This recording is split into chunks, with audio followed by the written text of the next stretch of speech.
Take two, friends. Welcome, everyone. My name is Menachem Creditor. It's my honor to serve as scholar in residence and rabbi for UJA Federation of New York. We come to you every day with Torah and love and community. We've been doing so since March 18th, 2020. Today is Friday, June 10th. We are wearing white shirts with our whole hearts, ready to share another day of finding meaning, of finding each other. It's been a blessing to do so since March 18th, 2020. And so today is broadcast 564, as our friend Penny reminded us, and it's good to see all of you. Welcome, welcome, one and all. We had a glitch when we began a second ago. The sound was out, and so here we go again. Chana, Boker Tov. Thank you, Penny, for being here again. Sherilyn, good morning, friends. Let's see who else is here. I see some other comments are coming in. Linda, thank you for making sure we knew that the sound wasn't coming in. Catherine, sending love to misty, mountainous western Victoria in Australia. Fern, Cheryl, good to see you. Hi, Carl. Yes, Sherilyn, 564 days of finding each other. Joyce, hi. Good Shabbos. Hi, Ellen, good to see you. Timothy, blessings to you. Faye and Karen, Heather, good to see you, friends. Andy, sending love. Let's take a second, take a breath, sing a blessing, learn some Torah. Shabbat Shalom, Natalie. What happened is that our sound wasn't working. I shifted the sound control. We lost each other and then found each other again. Judy, Mazel Tov on your grandson's graduation. Welcome back from Seattle. Good to see you. Hi, Barry.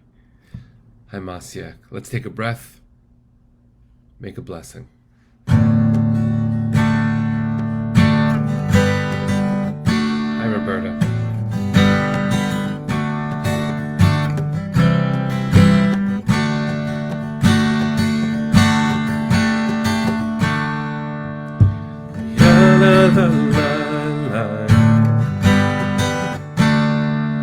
Diddy la la la la la, ay la la la.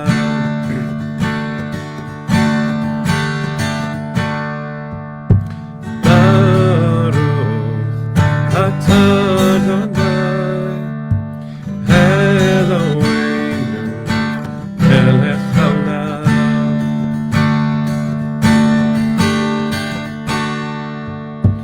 Asher במצוותיו ציוונו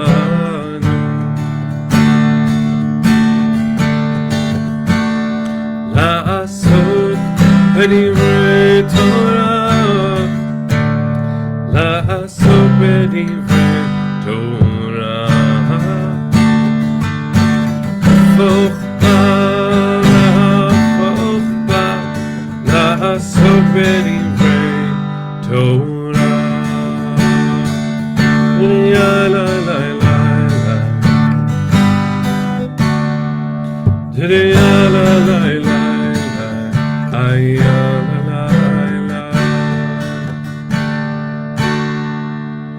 Good morning, everyone. Really, so good to see all of you.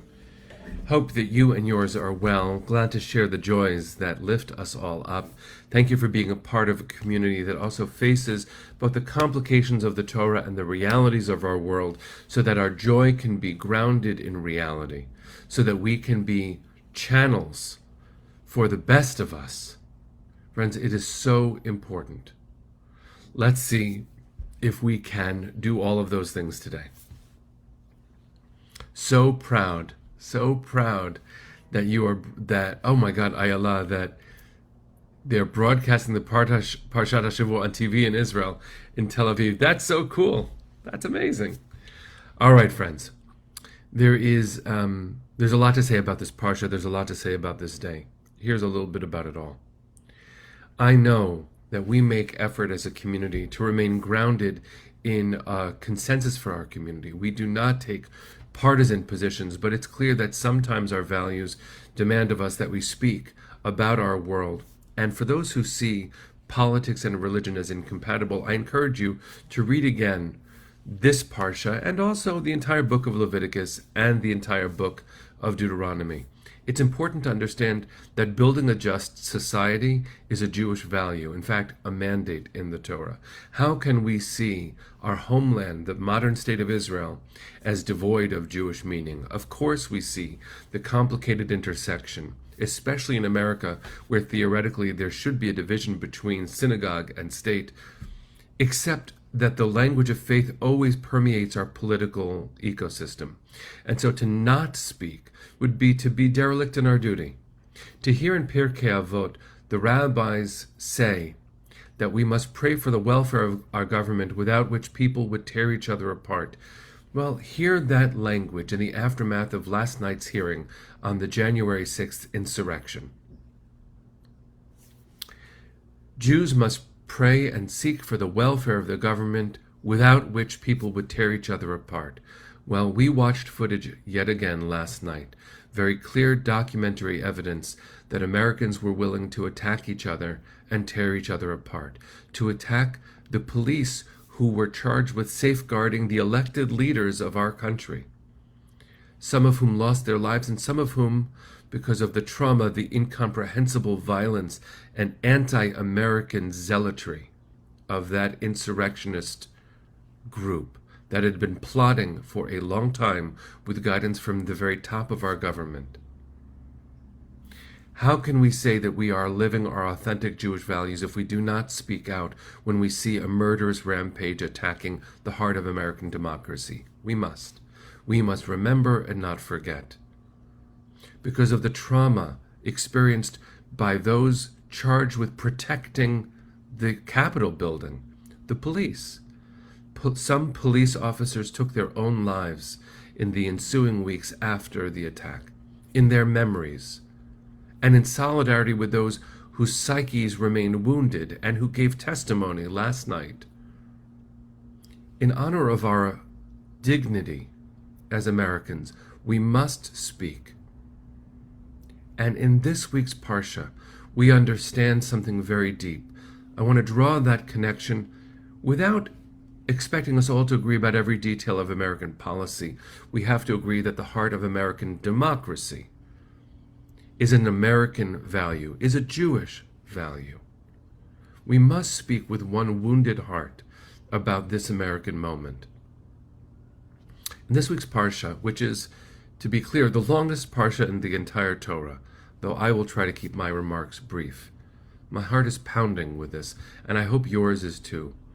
With the same vibrant pride that I wear on my shirt in the name of our community, the UJA insignia with rainbow colors showing the dignity of all matters from a place of Jewish values, so too must we speak in response to the blasphemous attack on our heart. This week's Parsha includes the rules of Sotah, which is a woman accused by her husband of committing adultery. And again, his jealousy, not her actions, begin this process. And the rabbis see it as an awful thing to witness. His jealousy, his zealotry, and, we would add with our modern conscience, the disparity of power between man and woman in a heterosexual relationship. The Torah doesn't see things the way we have learned to, because we understand more about sexuality and holiness than the Torah understood. And in true Jewish traditional form, we say, look at what the unfolding Torah of the Jewish people has led us to come to understand. God gave us the gifts of seeing each other more fully, of pursuing justice with every piece of information we gain, scientific, emotional, and spiritual. We have learned from our mistakes. Well, the Talmud looks at this situation. Rashi looks at that story of the Sotah and says we must learn from those mistakes, and that's why right after Sotah, the ordeal of this accused woman, we go straight into the story of the Nazir, the rules about a human being who has witnessed this awfulness. This is according to Rashi's interpretation and the Talmud's interpretation. The Sotah sees what went wrong and learns from it and takes a vow to never do that again. The Nazir is someone who takes a vow to abstain from certain experiences of the world. And the Talmud understands that vow as a reaction to all we've gotten wrong. I want to take one step deeper into tradition. This is from the Mea Shiloach, the Ishbitzer Rebbe, Rabbi Mordechai Yosef Leiner. And he says that the order the order of Sotah and then the Nazir in our Parsha, which is flipped, by the way, in the Talmud, that we deal with the Nazir and then the Sotah. Why does this order matter? This is some of his quotes. A person can only uphold the teachings of the Torah when they have stumbled in them. This is what some modern sages have come to understand, that a person makes mistakes and then you learn from them. Again, according to the Mea Shiloach, according to the teachings of the Ishbitzer Rebbe, Rabbi Mordechai Yosef Leiner, we learn the order of Sotah and then Nazir, or Nazir and then Sotah, these terrible mistakes, because we must learn the Torah of mistakes. The Mea Shiloach continues to say, though, that the Sotah ordeal teaches us Torah Imecha, the Torah of our mothers. We must learn the Torah of our mothers, who, hopefully, teach us to avoid the mistakes in the first place. Because otherwise we'll end up being like a Nazir, removed from reality because it is so distasteful. Let me say this in plainer English. The Torah guides us to look at things like the awful, awful events of January 6th, and to try to learn from those mistakes so that we do not repeat them, Sotah and then Nazir. But truly, truly, if we are going to learn from Torah Imecha, we do not try to learn the Torah of mistakes. We try to avoid the mistakes because, like a parent should love her child, we must learn those mistakes before we make them. Why seek the mistakes? Why allow the mistakes? Why enable the perpetuation of what has gone wrong? Shouldn't we love each other enough to try not to re-enter the problem, to avoid the problem? Well, you and I don't have the luxury, this moment, as Americans. Not everyone here is American, but speaking as an American, we do not have the luxury of avoiding the mistakes, because look at the scar on our nation's soul. The mistakes are worse than mistakes. They were premeditated, murderous rampages. The attempt to kill the vice president, the attempt not just to storm a building, but to assault lawmakers, our leaders. The heart of democracy has been attacked. Will we learn our lesson? The Torah of mistakes has the evidence presented clearly, and some of us are not willing to even see it. So will we do our best, as the rabbis taught us 2,000 years ago, to seek the welfare of our nation? Because the warning from 2,000 years ago has unfortunately become true. The warning was, pursue the welfare of the government, without which people will tear each other apart. Well, friends, watch the film evidence from last night about January 6th. Neighbors did try to tear each other apart. And a police officer gave her incredibly emotional testimony that she stood as an American police officer under assault by Americans, saying, how did we get here? Well, the answer was told to us 2,000 years ago. We did not seek the welfare of our government as a nation. And that evidence was given in the Torah thousands of years before that, which is to say, if we allow each other to act in such terribly zealous ways, ignoring the welfare of our neighbors, not loving our neighbors as ourselves, then we are doomed to not learn the lessons of the past. And as scholars and historians of the Holocaust said, those who do not remember the past are condemned to repeat it. So, friends, what will you do now? Not just to bear testimony, but to seek the welfare of our government and to make sure that we do not tear each other apart.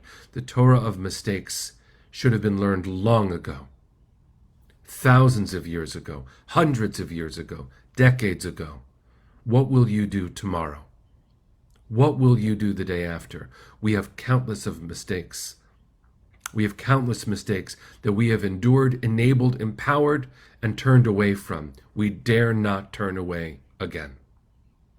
We must love our children fiercely enough to not subject them to the mistakes that we have allowed. It is time to do tshuva as a nation. It is time to repent as Americans. From the sins that we have allowed, there are ones we will need to continue working on because justice is a process. But we dare not see ourselves as free from pursuing it. Friends, see yourselves as called. See yourselves as strong enough to make a difference. That comes down to voting, organizing, and demanding of our Jewish community that we not remain silent in the face of such national blasphemy. This is a long Torah portion. We've got plenty of verses telling us what we need to hear. Please, friends, see yourselves as amplifiers of these messages. Don't hate your neighbor. Love them well enough to seek their safety too. See yourself as someone's neighbor. You deserve that safety. See the most vulnerable in our society as your neighbor. And see this nation's deep wounds as your responsibility. We have a voice as a faith community too. Faith in each other, faith in democracy, and Judaism teaches us that faith is what you do with your body. It's time. Thank you for being part of a community that not just learns, but commits to doing. We are called to do. This is Shabbos coming up in just a few hours. Give yourself the gift of breathing deeply in. Get strong, my friends. Get strong. We need you. Thank God we have each other. We've got a lot of work ahead. I ask you to join me in doing it arm in arm, with pride, with commitment, with devotion, with an indefatigable hope which typifies the Jewish soul. Despair is a sin, so let's not do that. Let's cultivate the mitzvah of hope deep within so that it can burn with warmth and not heat and heal our nation. Here we go.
Shabbat shalom, friends.